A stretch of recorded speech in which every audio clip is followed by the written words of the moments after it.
are brilliant, and I think there's a huge majority of young people who are incredibly positive, incredibly helpful, incredibly thoughtful within their societies, but that doesn't get reported on, and I think that's a real shame. These guys also, you built these things, didn't you? Well, yeah. it's dry enough to me. So a little rubbish, so put dry wood and that in. And then compost, Yeah. any waste. We created the den with them, and they had a little shelter to stay in, and we had the fire. So it showed them all the kind of survival skills of being outdoors and what you need. You need shelter and warmth. Sometimes we do mountain biking.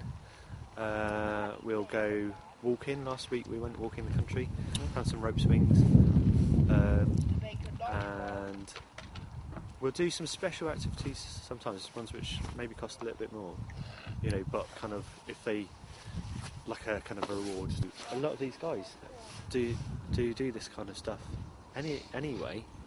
So they've been growing up, they've been going to woods and making fires and making dens. So it's kind of interesting stuff to revisit it and put another spin on it.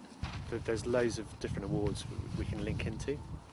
Basic horticulture and stuff like that. Basic bushcraft. And then we can get a certificate for it, and then that can go into their record of achievement. Do you reckon that'll hold someone's weight? Pull as hard as you fucking can. Really? That'll hold someone's weight, won't it? Let's have a look. You go around. Yeah, you go around this end. You go back through the loop like that, and then you create a little shape like this. It's got like a loop here. A little weight. Yeah, like a little 8 exactly. If you pull that tight, there's no way. They really haven't responded at all well to the traditional educational environment, and they've got lots of very negative associations around it. So it's a little bit like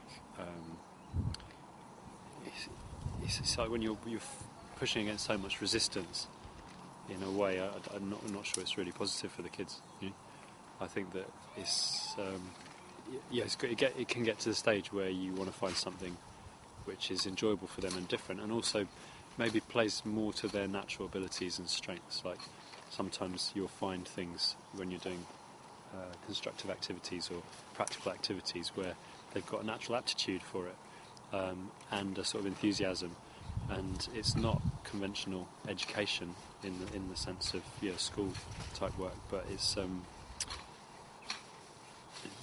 it can create opportunities to play to their strengths, and I think that's really important.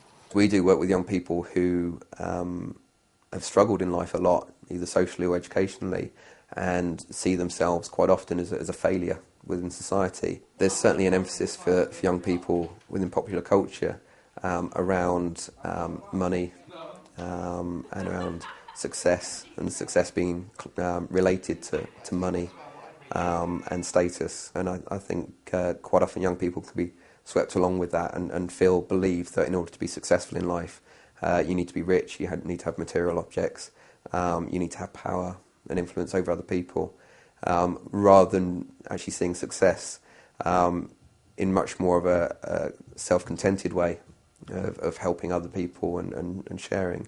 The difficult thing is that they don't have particularly sometimes that much support from their peers or maybe their carers or their parents. At the moment Dave's doing a mechanic course, which I've been supporting you on going to that, haven't I? And sometimes picking him up in the morning and taking him to the course. And I think Dave can see himself as being a good mechanic when he's older. They understand that importance, that if they want to move forward in their lives, if they want to have more choices in their lives, then they will have more choices if they particularly get their basic numeracy and literacy. We have a very high engagement rate and very high success rate, and I think really because we're independent, we always make it very clear to young people that we are there for them.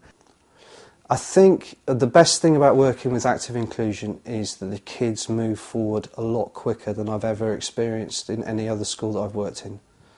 They become happier, they get better, the relationships are better with the children here and out of school, and with their carers and their parents. And it's the process is a lot quicker. There are always real sense of achievement on a day-to-day basis. I say a lot of young people we've got are in real crisis and having a very difficult time. So sometimes it's the very small things, the very small changes that you see happen. But I think first and foremost it has to be the recognition that we're able to help young people change their lives for the positive for the future, really. And I think time and time again we're meeting with young people, and they're telling us about how we've impacted on their lives, and for me, I think that's the most positive thing we can get out of everything that we do.